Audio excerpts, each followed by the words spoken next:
हमने देखा कि जिस तरह से जाति के आधार पर इन लोगों के साथ में भेदभाव होता है, आज मतलब एक राष्ट्रपति को मंदिर में घुसने नहीं दिया जाता। आज भी एक राष्ट्रपति को जब से शिलान्यास होता है अयोध्या में राम मंदिर का या प्राण प्रतिष्ठा होती है, उनको बुलाया नहीं जाता है। नई संसद भवन का उद्घाटन होता है तब उनको बुलाया नहीं। तो हमें साफ साफ ये सत्ताधारी लोगों की मानसिकता समझ लेनी चाहिए। लेकिन विडंबना है कि बाबा साहब ने 1956 में इस बहुजन समाज को एक बहुत बड़ा संदेश दिया और उन्होंने लाखों लोगों के साथ में बौद्ध धर्म की दीक्षा ली कि अगर आप बौद्ध धर्म की शरण में जाते हैं तो ये जातियां टूटेंगी, भाईचारा बनेगा। लेकिन विडंबना है कि आज भी लोग कहीं ना कहीं द ग्रेट चमार का बोर्ड लगा रहे, द ग्रेट वाल्मीकि का बोर्ड लगा, द खटिक का बोर्ड लगा। तो ये गलती उन लोगों की नहीं जो सत्ता पर बैठे, गलती इस 85% समाज के जो आज भी अपने महान पुरुषों को नहीं समझ पा रहे, उनकी बातों को नहीं। कभी नहीं कहा कि मेरी मूर्ति लगाओ। बाबा साहब ने कभी ये नहीं कहा कि आप मेरी जय जयकार करो। बाबा साहब का साफ साफ संदेश था कि मेरी जय जयकार करने से अच्छा है मेरे बताए हुए मार्ग पर चलो। मैं बार बार गजेंद्र जी एक बात कहती हूँ कि बाबा साहब ने जो सिद्धांत दिए, जो विचार दिए, जो आइडियोलॉजीज भारत के लोगों को दी, विडंबना है कि आज भी भारत के लोग उस विचारधारा, उस आइडियोलॉजी को नहीं समझ पा रहे। और यही कारण चाहे सुप्रीम कोर्ट या सत्ताधारी लोग हो, लगातार इसका फायदा उठाते हैं और इन लोगों को टुकड़ों टुकड़ों में बांटने का काम करते हैं। हम देख रहे थे कि पिछले कई सालों से जिस तरह से बहुजन समाज में क्रांति आ रही थी, चाहे मैं उसमें एससी वर्ग की बात करूँ, ओबीसी की बात करूँ, एसटी की बात करूँ, माइनॉरिटी की तमाम लोगों की बात करूँ, कहीं ना हम देख रहे थे चाहे पटेल समाज हो या कुर्मी समाज हो या एक तरह से यादव समाज हो, आज वो बुद्धिज्म की तरफ बढ़ रहे थे। तो जिस तरह से सत्ताधारी लोगों ने देखा कि भाई ये तो इकट्ठे हो रहे हैं, तो इनको तोड़ने का प्रयास कैसे किया जाए, तो जिस तरह से उन्होंने एक सुगुफा फेंका सुप्रीम कोर्ट का जो आरक्षण का निर्णय कोटे में से कोटा वो फेंक दिया। और उसके फेंकने के बाद देखना कि आपने दो फाड़ बन गए, एक वाल्मीकि समाज खड़ा हो गया, एक तरफ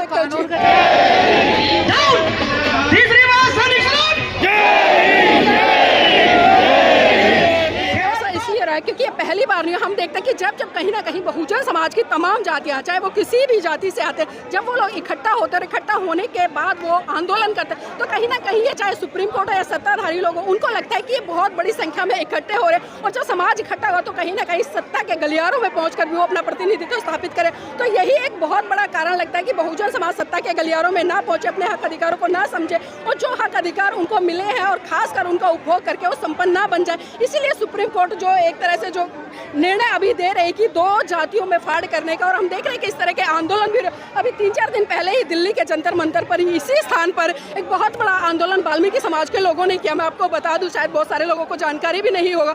और वो जो आंदोलन किया गया वो सुप्रीम कोर्ट का जो निर्णय आया उसके विरोध में नहीं बल्कि उसके पक्ष में किया गया। और साफ साफ उन्होंने कहा है, क्योंकि मैं वीडियो देख रही थी उन युवाओं की, आज पढ़े लिखे वाल्मीकि समाज के युवा जिस तरह की भाषा का इस्तेमाल कर रहे हैं, जिस तरह की स्टेटमेंट दे रहे, तो कहीं ना कहीं इस तरह के स्टेटमेंट सुनकर भी एक तरह से निराशा उत्पन्न होती है।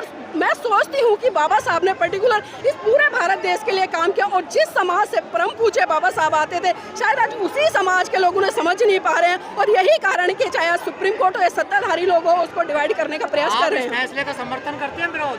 देखिए, मैं जो फैसला, अगर एक ईमानदारी वाली बात देखी जाए सुप्रीम कोर्ट की, जिस तरह से कोटे में से कोटा जो एक वर्गीकरण उन्होंने किया, बांटने का काम किया गया, आज अगर हम देखें जो आरक्षण की जो सबसे ज़्यादा मलाई अगर रिजर्वेशन में किसी ने खाने का प्रयास किया तो वो जाटव और चमार समाज है। और उसका कारण यह है क्योंकि ये लोग जागरूक है, इन्होंने बाबा साहब को पढ़ा है, समझा है और समझकर उनके विचारधारा को मनोसात किया और एजुकेशन के क्षेत्र में इन्होंने बहुत बड़ी सफलता हासिल की है और इन्होंने अपने संघर्ष के माध्यम से बड़ी बड़ी नौकरियां हासिल की। लेकिन वहीं अगर दूसरी तरफ हम वाल्मीकि समाज को उठा के देखें, बहुत सारे लोगों को बुरा लग जाए, लेकिन मैं निष्पक्ष तौर से कह रही हूँ, वाल्मीकि समाज आज भी शिक्षा की तरफ अग्रसर नहीं हो रहा, आज भी बाबा साहब को नहीं समझ रहा, आज भी वो जातियों में बटा पड़ा, आज भी वो अंधविश्वास, पाखंडवाद, वाल्मीकि की जय जयकार कर रहा है और कहीं ना कहीं आरएसएस के चंगुल में फंसा हुआ है। देखिए, उन्हें किसी ने मेहनत करने के लिए नहीं रोका, किसी ने पढ़ने के लिए नहीं रोका, लेकिन वाल्मीकि समाज के लोगों की एक मानसिकता बन चुकी है। वो सोचते हैं कि हम 8वीं-9वीं तक पढ़ लेंगे, हमें सफाई कर्मचारी की नौकरी मिल जाएगी और यही कारण है कि दूसरे लोग इसका फायदा उठा रहे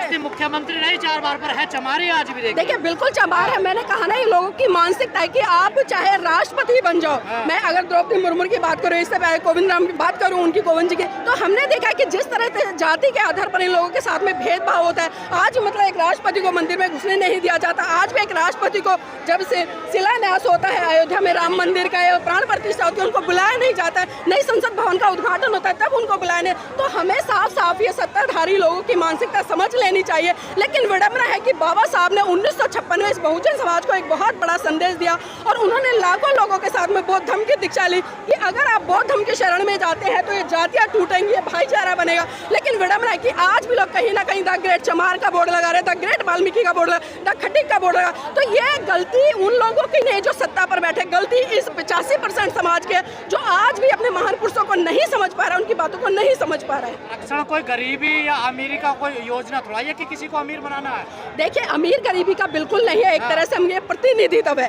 एक तरह से किसी भी समाज का प्रतिनिधित्व, लेकिन उस प्रतिनिधित्व को भी अब समझना पड़ेगा। अगर मैं क्रीम लेयर की बात करूं, आज मैं ए ग्रेड ऑफिसर हूं, तो ये मेरी नैतिक ड्यूटी बनती है अन्य लोगों को संपन्न करूं, उन्हें एजुकेशन दूं और जो मेरे समाज में ही दबे कुचले लोग हैं उनको बराबरी पर लाऊं। ना कि यह है कि मैं खुद तैयार होगी और फिर अपने घर में से अपने बेटे को उसी तरह से तैयार कर रही हूँ, अच्छी फीस भर रही हूँ, अच्छे स्कूल में पढ़ा रही। तो बताइए, मेरे बात भी तो अंदर मनोवाद फैल रहा है ना। क्रीम लेयर के समर्थन में है फिर तो। देखिए, मैं समर्थन में नहीं हूँ। मैंने कहा कि अगर हम नैतिकता के तौर पर देखें तो ये हमारे वो भी क्रीम लेयर में आ जाएंगे। देखना, देखिए, क्रीमी लेयर में आएंगे नहीं आएंगे वो अलग बात है। आप जो बात आंकड़ों की कर रहे हो, आंकड़े किसी के पास में कुछ भी नहीं है। बस सत्ताधारी लोगों ने सुप्रीम कोर्ट से कहा और सुप्रीम कोर्ट ने उनकी रैमे मिलाते हुए इस तरह का डिसीजन ले लिया। क्योंकि हम जो गली में चलता हुआ एक आदमी, बिल्कुल बिल्कुल, क्योंकि देखिए, हम अच्छी तरह से जानते हैं कि सुप्रीम कोर्ट को कोई पावर नहीं है कोई भी कानून बनाने की। अगर कानून बनाने का जो प्रोविजन है वो लोकसभा के पास है, नेताओं के पास है, पार्लियामेंट के पास है, लेकिन हम देखते हैं कि आज सुप्रीम कोर्ट कहीं ना कहीं इसमें बहुत ज्यादा हस्तक्षेप कर,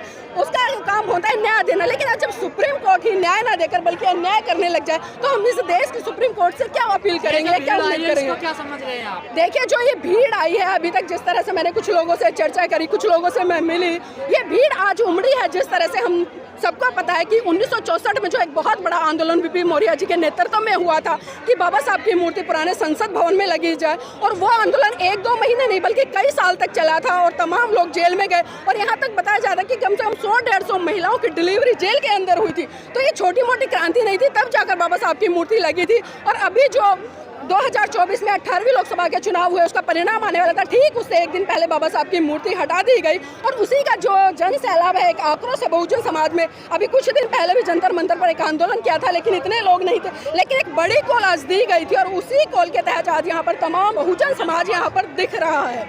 मतलब कुछ ही नजर आ रहे हैं ना। हाँ, कुछ नजर आ रहे हैं, लेकिन देखिए, पर बाबा साहब की लड़ाई कोई मूर्ति लगाने की थोड़ा। देखिए, बाबा साहब ने कभी नहीं कहा कि मेरी मूर्ति लगाओ। बाबा साहब ने कभी ये नहीं कहा कि आप मेरी जय जयकार करो। बाबा साहब का साफ साफ संदेश था कि मेरी जय जयकार करने से अच्छा है मेरे बताए हुए मार्ग पर चलो। मैं बार बार गजेंद्र जी एक बात कहती हूँ कि बाबा साहब ने जो सिद्धांत दिए, जो विचार दिए, जो आइडियोलॉजीज भारत के लोगों को दी, विडंबना है कि आज भी भारत के लोग उस विचारधारा, उस आइडियोलॉजी को नहीं समझ पा रहे। और यही कारण, चाहे सुप्रीम कोर्ट या सत्ताधारी लोग हो, लगातार इसका फायदा उठाते हैं और इन लोगों को टुकड़ों टुकड़ों में बांटने का काम करते हैं। हम देख रहे थे कि पिछले कई सालों से जिस तरह से बहुजन समाज में क्रांति आ रही थी, चाहे मैं उसमें एससी वर्ग की बात करूं, ओबीसी की बात करूं, एसटी की बात करूं, माइनॉरिटी की तमाम लोगों की बात करूं, कहीं ना हम देख रहे थे चाहे पटेल समाज हो या कुर्मी समाज हो या एक तरह से यादव समाज हो, आज वो बुद्धिज्म की तरफ बढ़ रहे थे। तो जिस तरह से सत्ताधारी लोगों ने देखा कि भाई ये तो इकट्ठे हो रहे हैं, तो इनको तोड़ने का प्रयास कैसे किया जाए, तो जिस तरह से उन्होंने एक सुगुफा फेंका, सुप्रीम कोर्ट का जो आरक्षण का निर्णय कोटे में से कोटा वो फेंक दिया। और उसके फेंकने के बाद देखना कि आपने